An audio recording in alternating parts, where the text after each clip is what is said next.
We can meet at Starbucks. You buy me Starbucks, it will cost you less than a book.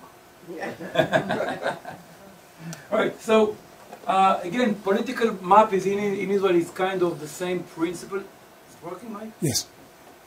Same principle. Okay, we have the Arabs usually in the left side of the map, and here it's like according to them. There are the socialists here, the Labour Party, and so on. Capitalists, if we're talking about economy, and usually they are also the capitalists, or not the capital, right-winged wings in same when we talk about politics and foreign relations, so they are more nationalists. Capitalists are more in Israel at least, they are a little more nationalist. So this is the right. And again, there is the extreme right. That is, they all. Now, every party usually, if it's not a big party, if it's not the main party, every party is focusing on one specific side, like aspect. Like not all parties have a whole platform for all that covers everything.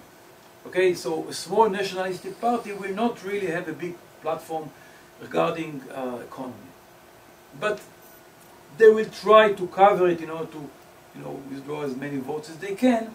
But this is basically what happens. Now the religions, or the religious people, will go both ways usually. They are the 5%. They'll go to whoever side is more extortable, though they have their tendencies. But, okay, and again, the religious parties or voters are not, one color.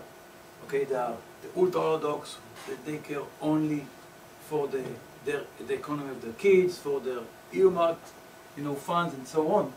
And the nationalists, who are kind of more or less dressed like me, but with a kippah, but they are more nationalists, so they are more tending to the right. So this is basically the political map, and you can see that I kind of place them in the more righty area, and I'll explain why. Yeah. Can you help me could you go back, please? Can you help me understand how the Israeli voter could be politically hawkish, but the society be more socialist? Because aren't the voters the society? Because it's like they say, because they can, because they don't have a choice, because you have to vote with one vote. So you have to decide what is the issue, the hottest issue on those elections. Like, there are years that the issue is about Iraq and our involvement in Iraq, and there are years that it's the economy, right? So there are years that it goes this way and that way. So the voter will basically vote for whatever the burning issue is at that time. Well, you can't always assume that socialism is to the left. That's just the definition in this country. Right, but again, if we say that most of the voters, and she's right, and I have another, screen about it. The voters, yes, the voter is more socialist, a little bit, and more nationalist. It's more socialist than in America, and more nationalist. And it's kind of not fitting into the parties. You are right. You are right. And it's funny, but most of the Likud party, which is the area of the right, those are not rich people. They are really the poor people that vote for them, and they are more capitalists. And it is right, but when they do that, they see other considerations. Okay? What is the burning issue in this coming election? Great. Now, the socialist parties are trying to bring up the economy. And for Netanyahu, the best thing to do is to bring up the national element.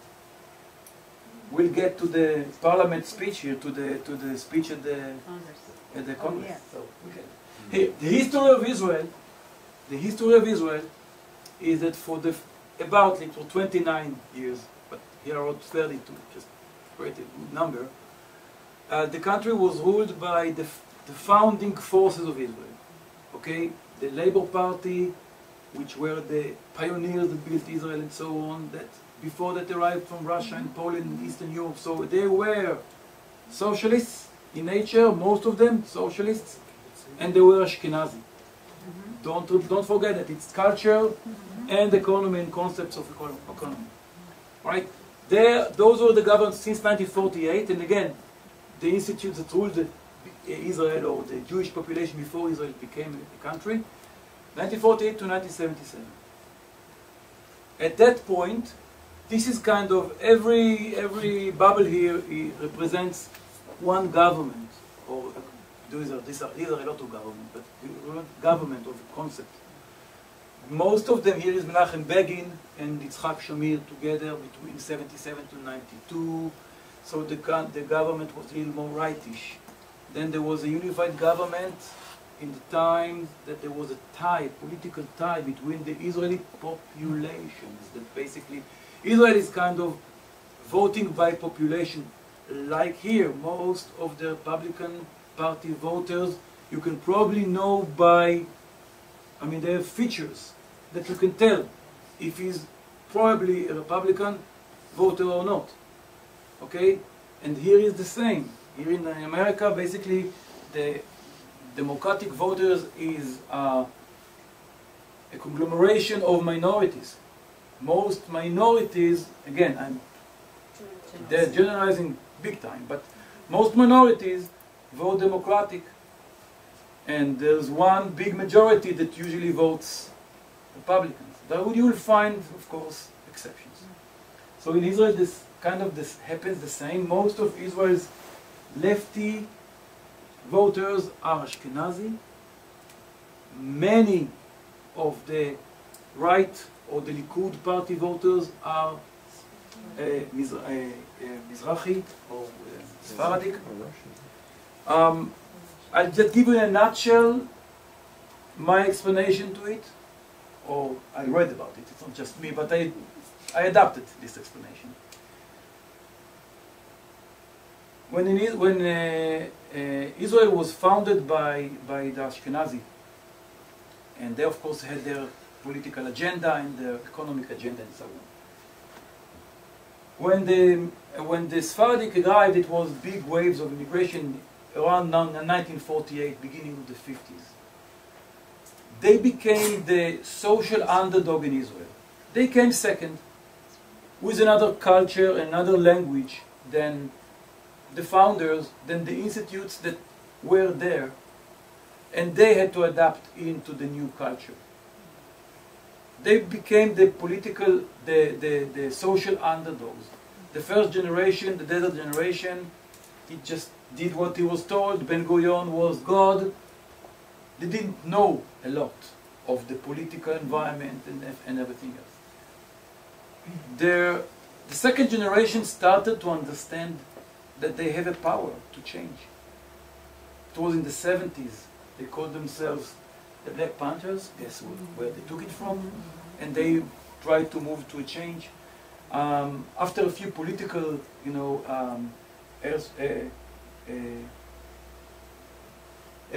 a few political events, and of course also the wars that were during this time, the political or the social underdog identified with the political underdog, which was the Likud party. Okay?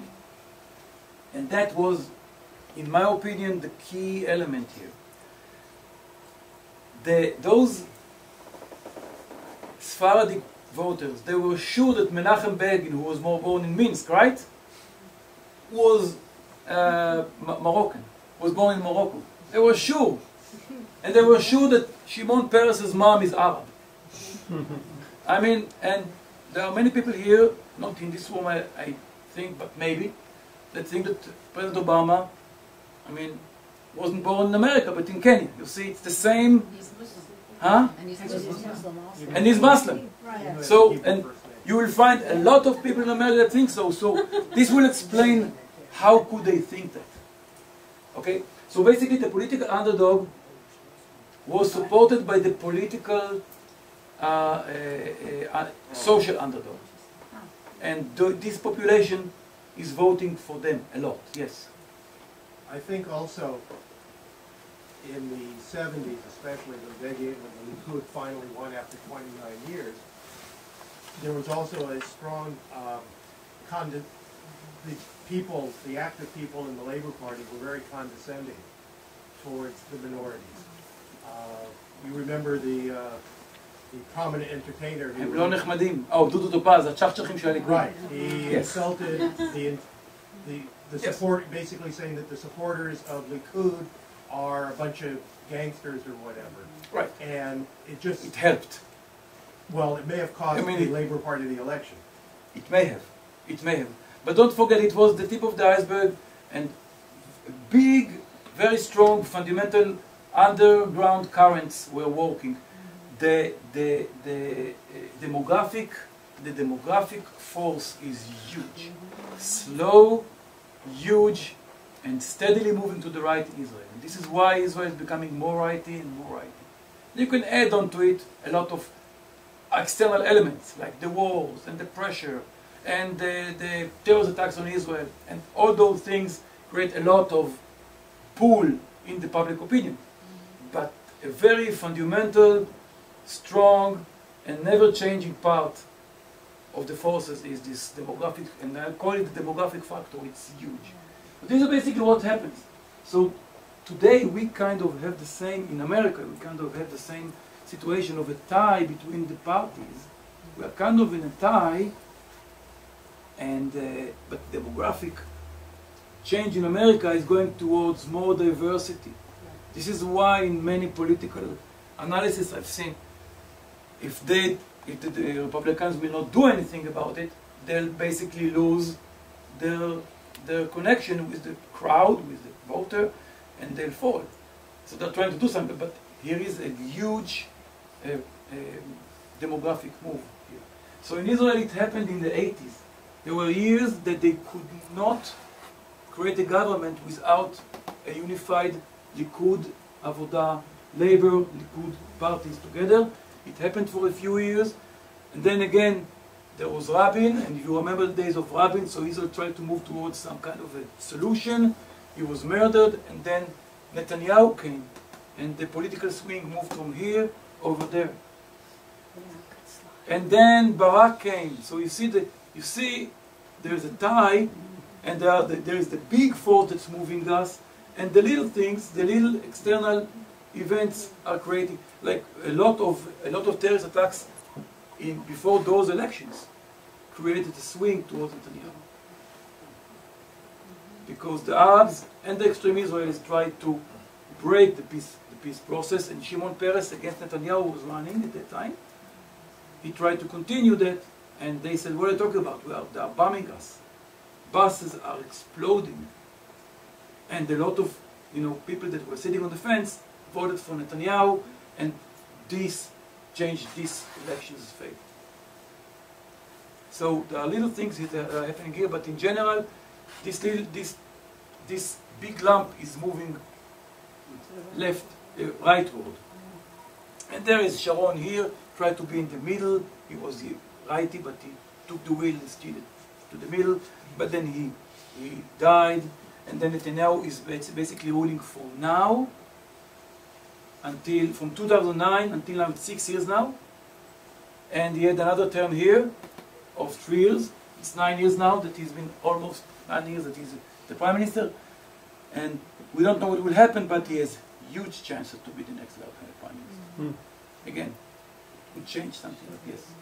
So I think I saw this chart when you did this last year, but this year I think I've finally understood that Netanyahu's current government is more right than anything since Israel's founding.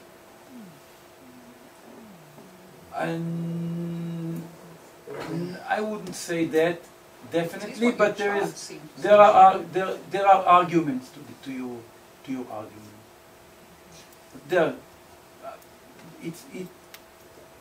Generally, I can say it could be, but yeah, could be. Okay. Here. Okay. This is the current government right now. You can see it's basically what you're talking about. You see, the Likud party had a very righty core, but Netanyahu is trying to pull to the middle because he's trying to get, the support of the other forces in order to have, support in the parliament. And also there is Lieberman who's pulling a little bit here to the right. Lapid is in the middle. I don't know what will happen with him. And Bennett is the nationalistic party, the nationalist party, right? And here is,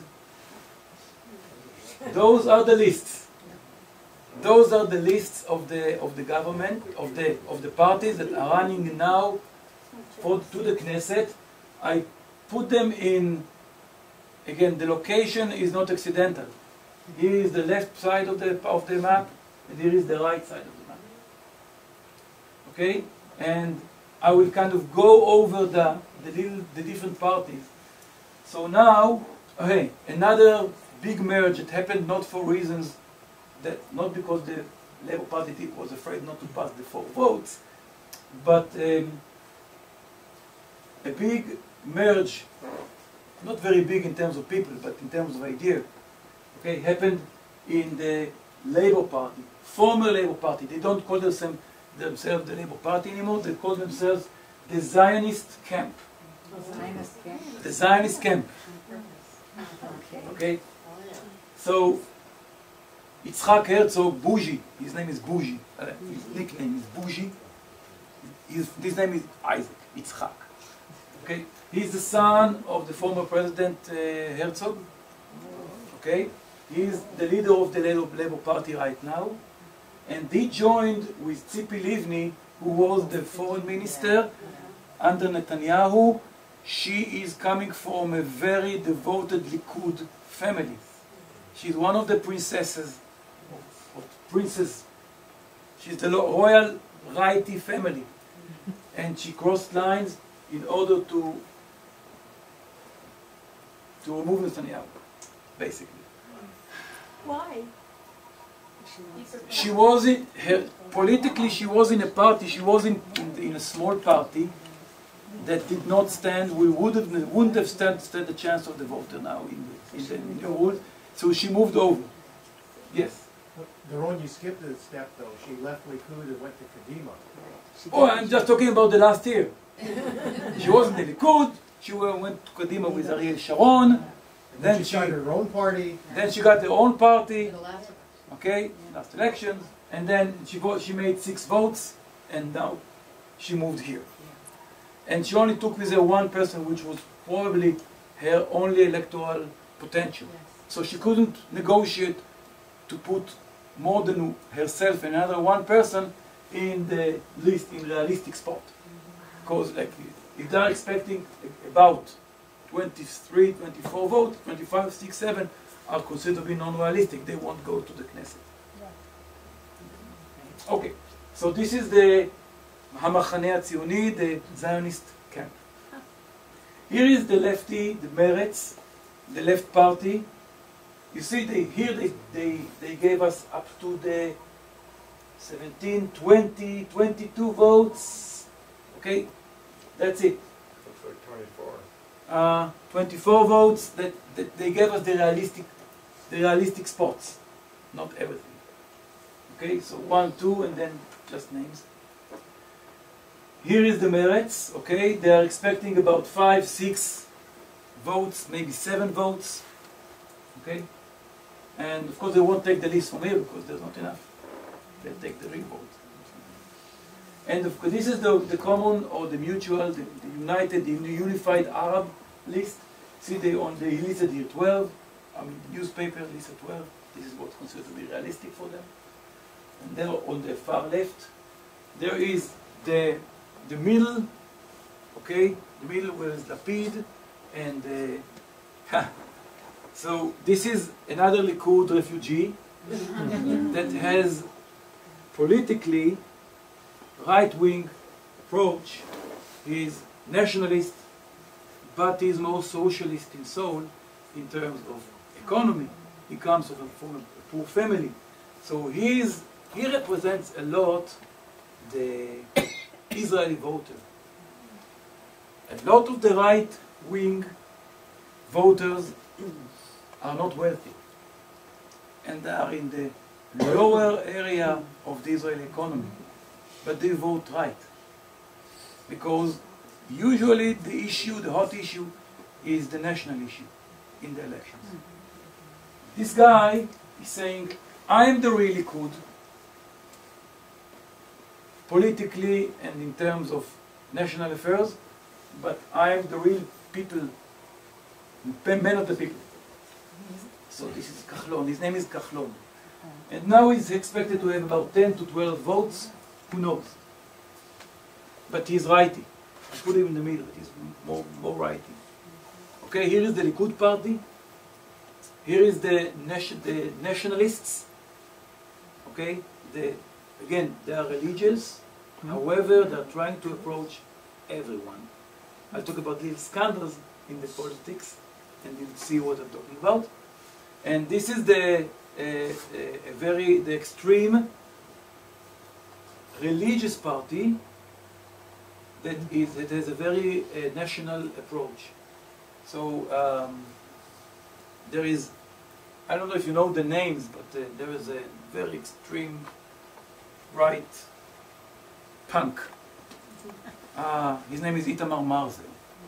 Okay, he's one of the persons that go on the mountain temple each time, tries to provoke the Arabs and so on. He went there and he joined them. And he said, I'll bring you all my healers, you know, the guys from the hills that are running on the hills there in Judea and Samaria, huh? Hilltop. The hilltop. The hilltop guys, yeah. Hilltop guys, thanks. And he said, I'll bring you them. They'll vote for you. And you'll cross the four seats threshold. So they went there. And so on. Yeah. The elections haven't happened yet, but these parties have number of candidates assigned to them. So was there a primary before? Depending on the country, on the party's mechanism. Sometimes it's the leader that decides.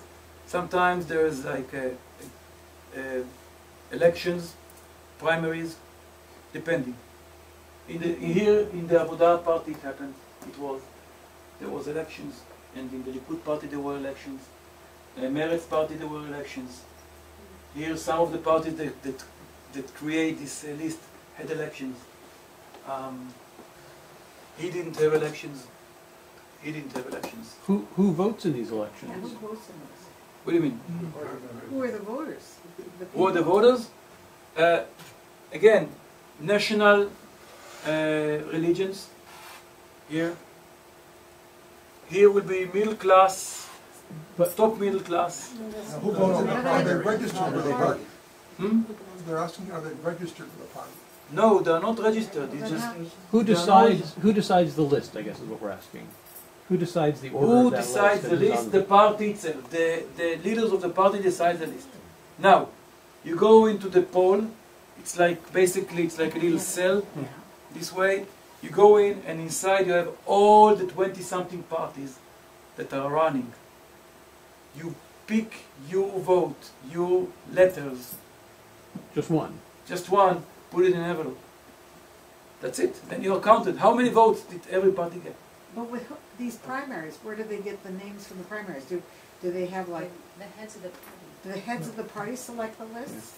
Again, depending on each party. If it's the Labour Party, they have their registered voters, but they are not registered with the state. They are registered with them.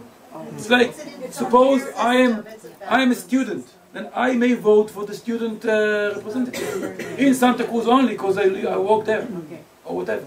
So it's their own people who register, usually pay some membership fees. That's for the bigger parties, wouldn't you say, though? That's for the larger parties, wouldn't you say? The smaller ones, the leaders of those parties kind of decide, isn't that? It depends. Look, in history, like the Labour Party, until the 70s, the leader was decided, or a certain, it was called Va'ada Mesaderet. Okay, so a small group of people decided on the, here, Yair Lapid, here's a guy, very charismatic guy. He was before he became a politician, he was a media guy, anchor person, news and so on, reporter. He established this. He said, "I am coming to the help of the people. Oh, there's a crisis. I'm stopping. I'm going to stop to be a reporter. I'll be a politician." And a lot of people regarded him as their savior. And he said, when he established the party and he registered the party with the registrar, he said, "The rules of the party are so. For the first 10 years, I am going to decide. After 10 years, it's open." For example, he decided, here, Bennett, the leader, has the ability to station in different spots his people. Like, had he decided to put another person in place number 7, he will take this person, me. You put me in place number 7, and all the other spots will go down by 1. So there are different mechanisms. But when they decide, you don't like it, don't vote for us. Yeah. I'm not clear what it really means to be a righty or a lefty in Israel. What is a platform of a lefty versus a platform of a righty? Right. So again, there are 3 faces. There is 3-faced answer. Again, and I'll still be not specific. If you are talking about the national, aspect, then righty means that I am not for two-state solution. That Jerusalem will always be Jewish in the Israeli and under Israel's control. That's okay. In terms of economy, it means that I'm capitalist, more capitalist. Okay, no no medical insurance to everyone, and so on. In terms of if I'm religious, then the rule of the laws of God is the laws of the state. So it depends. Lefty again, for some solution with the Arabs, will find a way to live together. Okay, so more socialist, more taxes, to spread the wealth more equally. Socialist in what way? Like the means of production, or just social issues, or? It's again, when we go down to the details, it's different, and there are also even cases where what's considered here to be left is in Israel right. But there is a general form that what's right here is usually right in Israel. I think what is confusing, Brenda, is that here one party has a platform, as you were saying, that covers social issues, economic issues, national issues, but you can have splinter groups in Israel where the only thing they're addressing is perhaps liberal ideas for social issues, right? LGBT, just to choose something. And they never talk about the rest of it. Exactly. That's your issue. That's who you. We call them the niche parties. It's niche parties. Yes. Yeah. So it's broken up much more. And there are more niche parties because there's no more diversity. Here the parties didn't have a choice. They had to go into the Democrat Party or the Republican Party, and then within them they have their representatives that are sometimes will be splintered and will push one idea. My voters behind me, and I'm here for them.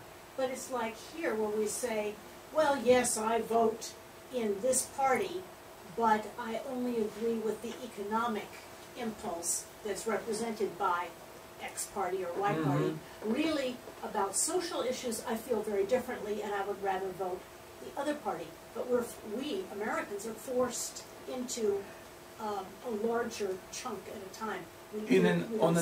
But however, on the other side, as an American, I can vote for certain laws. Right.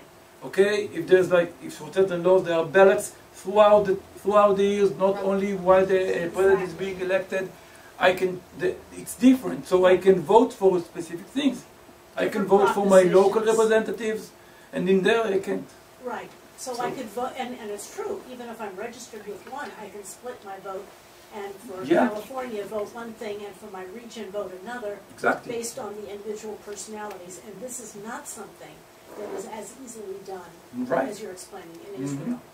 Exactly, yes. So in the cities, they wouldn't have a city council and a mayor or something? There are separate elections for the city, within the states. There is. That's another time that we go to vote. Yes. Yeah. I think also there are some parties, Kaplan is one, and Lapid is another, that are also based on personality. Oh yes, definitely. And that makes a difference as well, where people may like their personality, they might believe that they are a great leader, and they have, and particularly with those two, it was the economic, social inequality issue, and a lot of people didn't have a clue how they felt regarding the security situation. There was a huge earthquake, social earthquake in Israel in the summer of 2011. Stav Shapir is one of them, Yair is the result of them, and so on. Israel just went to the streets. And one night they counted through via cell phone activities. At one night, throughout Israel there were 1 million people outside in the streets. It's equal to maybe 50 million here.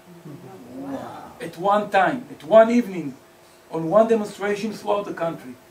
I was here, and believe me, I was tearing. My wife was tearing, and we said maybe something is changing there. And I called my son. He said, "Where are you?" He said, in the streets, like I'm in the demonstration. He said, "Be there for me, and remember the day. It's a historical day." We actually really thought this way, and it has changed the country. The following elections brought up Yair Lapid, who basically said, "I'm coming to help. I'm leaving the media. I'm coming to help." So brought up Yair Lapid, and he got 19 seats in the Knesset. The population that uprised was the top part of the middle class. Wasn't the poor people. It was the middle class that said, basically, our shoulders are shrinking. We cannot hold the country anymore. Okay? Because the middle class is the class that creates Israel, basically, economically too. Because if you are poor, you hardly pay taxes. If you are poor, you are getting support from the government. You are not contributing. If you are poor and if you are religious, and it's many times the same population, because the religious people, many of them don't need to work in Israel. They just get welfare. And they pray and they believe that this is what helps Israel not to survive. So those people don't go to the military. The middle class do. The middle class don't go, the middle class pay taxes. The middle class is shrinking because of the demography is talking. There are more children to the Arabs and to the religion, Jews, okay, and less children to the middle class. Like us here, we usually have 2 kids and a dog. And the dog doesn't go to the military, so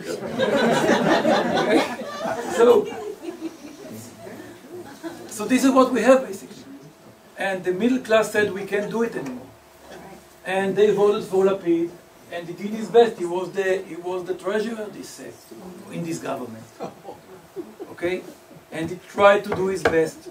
And he lost a lot of popularity because guess what? He gets the hit. He is the treasurer. He is now the one that needs to, but he didn't have a choice. Netanyahu told him be the treasurer, and he didn't want to. But Netanyahu put him in the corner and said, "Hey, what did you come for? You be the treasurer." He knew he's going to lose popularity. And now he's looking at about 12 votes. 12 instead of 19. Okay, so those little things. So here is what's going on to be elected, to happen in Israel. And I'm going to give you now a few issues, a few scandals, okay, that are influencing Israel. Again, Gil pointed out different elements, different events that, you know, created a change in the elections. Here is one. Those are one of the events. Okay, so while who recognized this? This person, his wife. Who is this? Netanyahu. And this is Sarah Netanyahu. This is his wife. Apparently, it looks like she has a lot of issues, personal issues, and other issues. She's a very difficult person to handle. There's more than one reason that they wouldn't want to be in his shoes, except for I don't want to be the prime minister. So, this lady,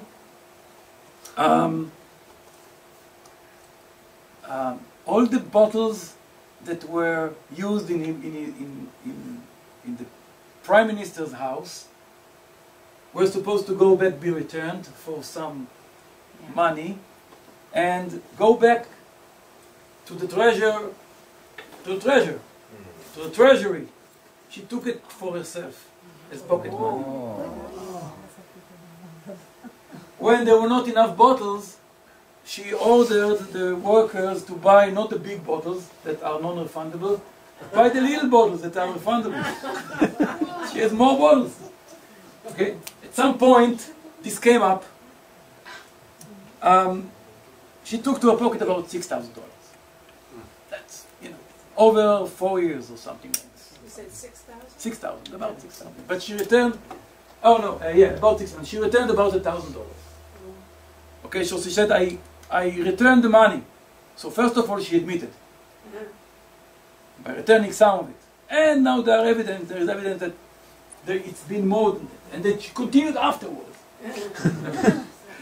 So, some of the pictures that are flying over the net, and they're talking about it. So he's drowning in this scandal.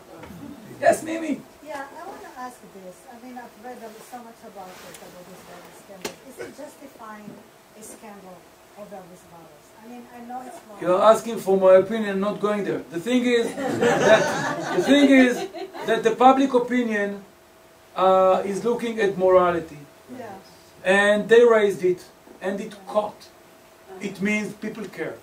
And it means that people understand that you shouldn't do something like that. And din puta kedin me'ah.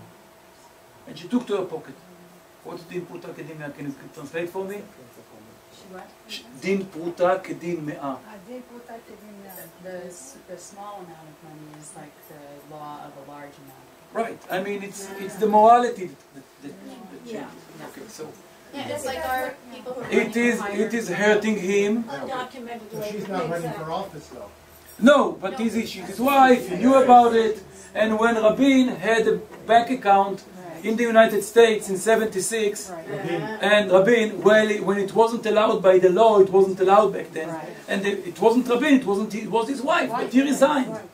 He took responsibility, he says, the buck stops here. So, another little thing, this is Naftali Bennett, okay? He's the leader of the religious National Party, okay?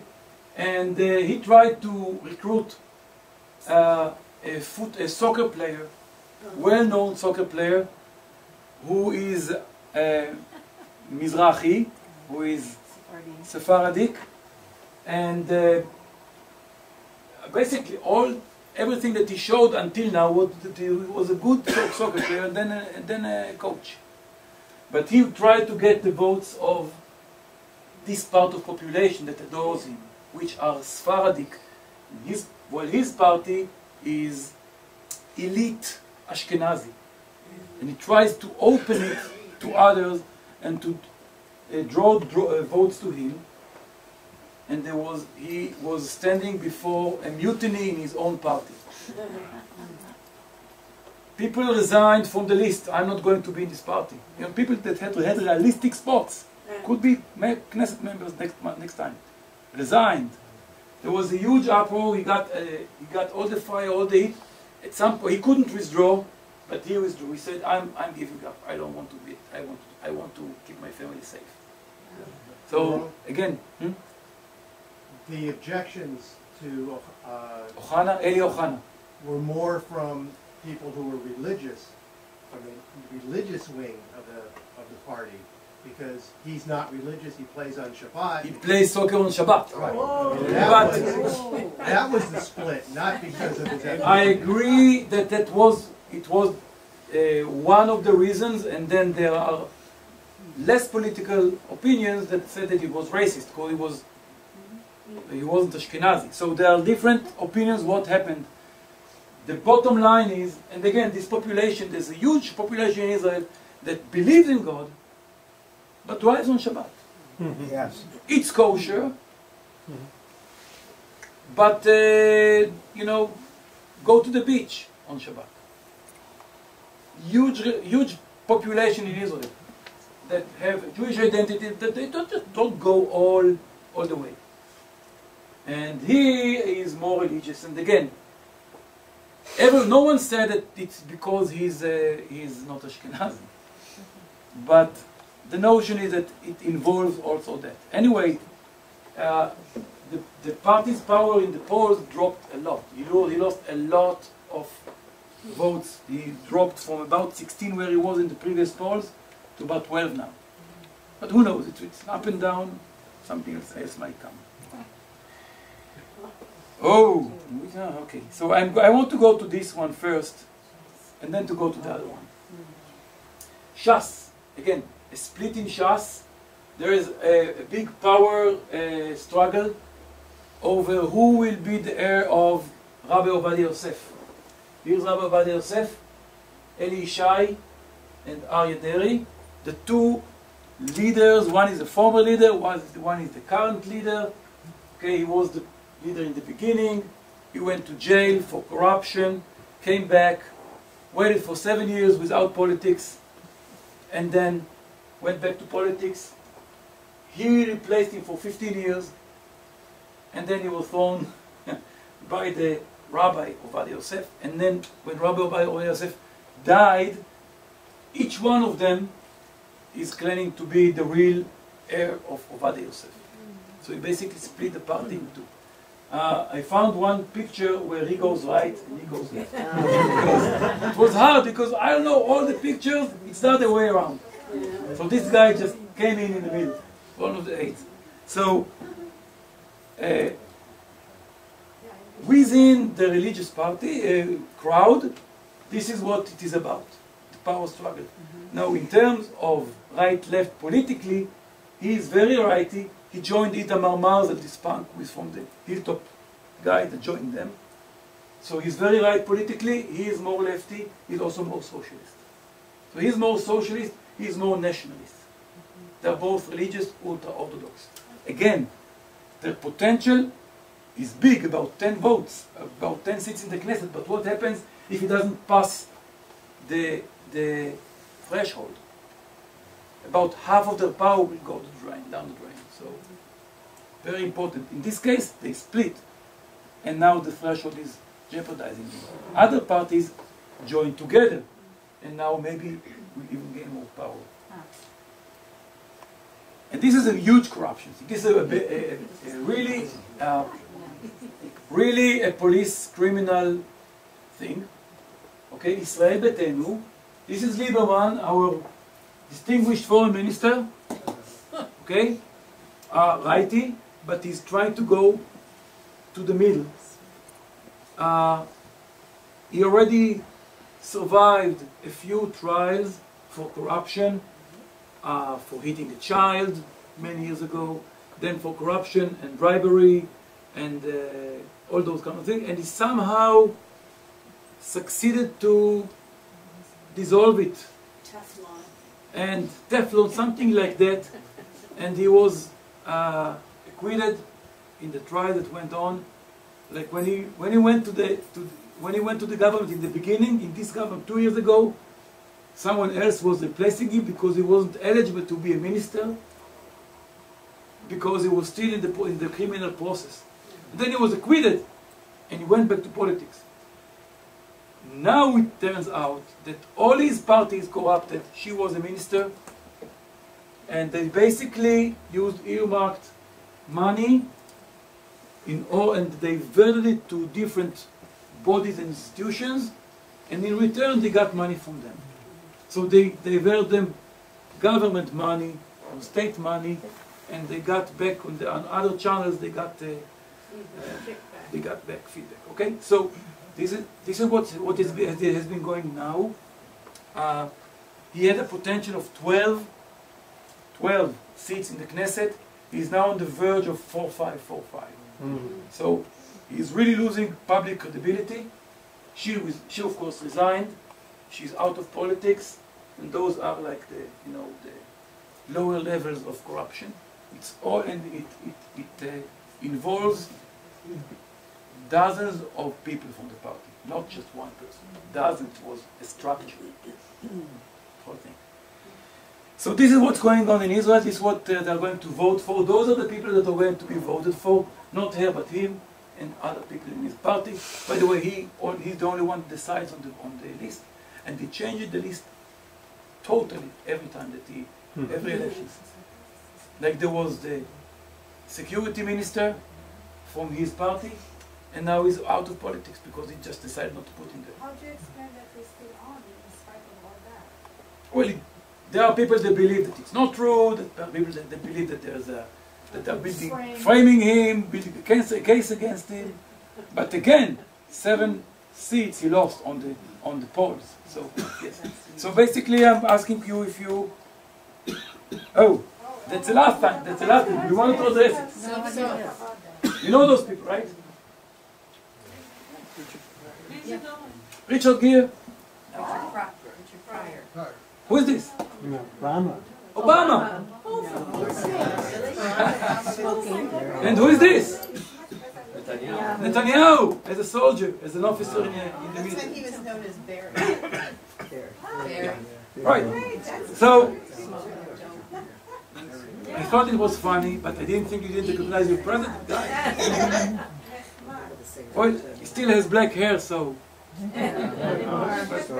I also have a picture where I have hair. Okay. So Netanyahu, that's in his former speech in the Congress. Netanyahu, you probably hear about it, and you're interested because it involves Netanyahu, and you understand and you know about the American politics, and you understand more on that issue than others. Just the Israeli aspect is that it's been on the news forever since it started, like about a week or two ago. There's not one political analyst that doesn't think that Netanyahu is doing it for election reasons, but they also recognize the fact that Netanyahu is worried about what has been going on with Iran and America's negotiation.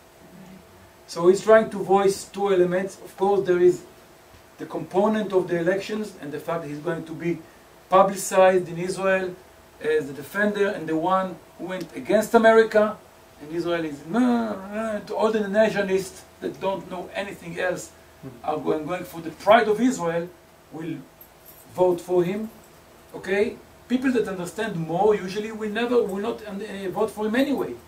But he wants to draw to his party votes from the right area of the political map, not necessarily from the Avodah, but from Bennett and other parties, and just increase his party so we'll have more seats in the Knesset. So of course he does it for that reason, but also he is really truly worried about the negotiation between Iran and Israel, and Iran and America. And I don't know how much it hit the news here.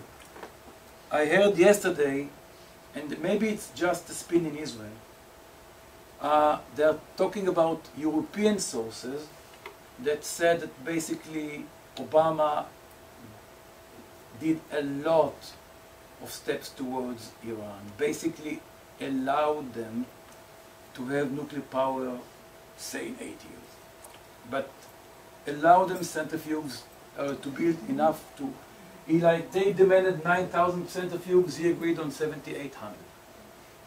you know, something like that. Those are European sources. It's fresh. And the political analysts, I heard two of them, they said, we didn't hear it from our sources, but it might be that we don't know everything. Other sources say that it is true. I'm not sure, maybe it's a spin, but Netanyahu and the Iran negotiation is a huge concern for Israel, naturally. It should be a huge concern for the whole world, maybe, but we are in line, we are in the front line, so Israel is concerned more. I'm not saying that Netanyahu is not doing it for, again, internal political reason, but there are, this is basically it. Do you know what the speech is? I think it will be 2 weeks before the election, maybe 3rd of March. He's coming here for the speech before the Jewish organizations, Oh, AIPAC and stuff. Yeah, so. AIPAC. Yeah. Yeah, I heard that, what you just said, I heard that about 4 or 5 days ago from a friend of mine who's extremely involved in Republican politics. And he told me that he had heard those somehow, those figures that you mentioned and some other figures as well, which put the United States backing off from any support of Israel in this instance.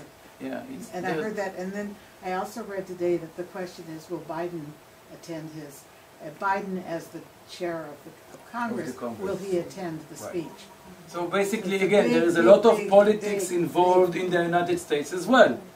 So the parliament wants to stick a finger in Obama's eyes and so on. And again, Obama threatened that he will veto any law, but now we don't. And a law might be put on the table, but again, it's not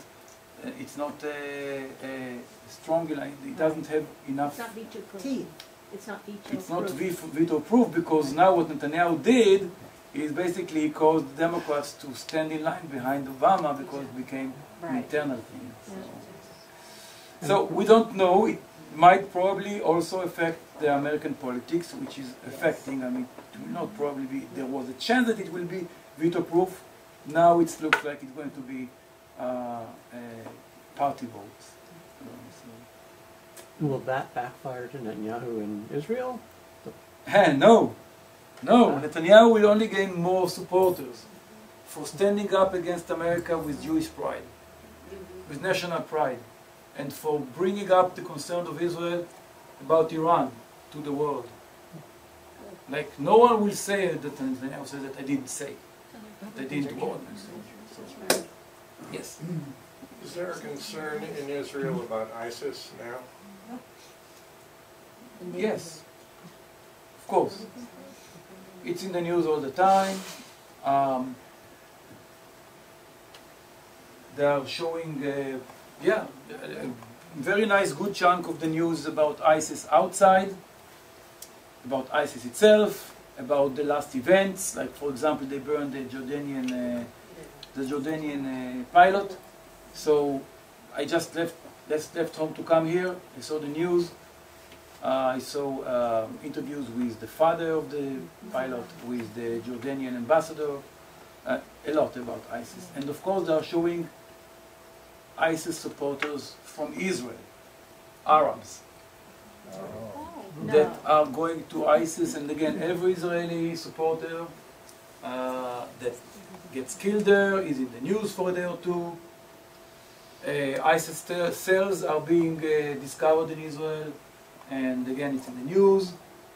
The last news that I heard about an Israeli citizen that lost his hand, Arab guy, lost his hand and came back and was arrested.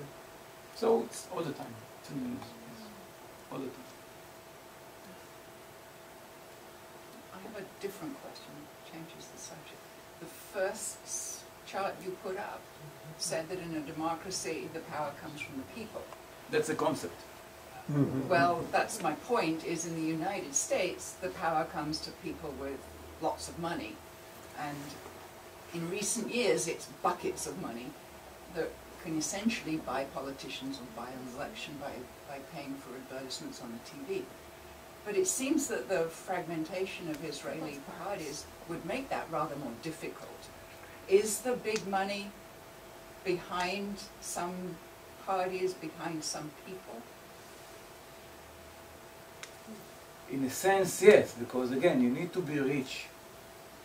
But sometimes you can get to politics without the need for money. I believe that the effect of money or the influence of money on politics is very big, like in any politics, but it may be different than here. I don't know about more or less. I don't want to quantify. Different. But different because of the different nature. Again, every political system has its not only merits and faults, has its rules. And what we do as human beings, we adapt to the rules that we live in, and we try to live accordingly. So if here is this is the political system here, this is what I'll do. And if that is the superior political system, this is what we do. And so it's changing. There is a lot of money issues. In Israel, it revolves around donations. Like here, donations. Are we allowed donations? Or is a party allowed? How much donations? They come from different bodies. Sometimes it's from external, out of the country, like millionaires from here, from America.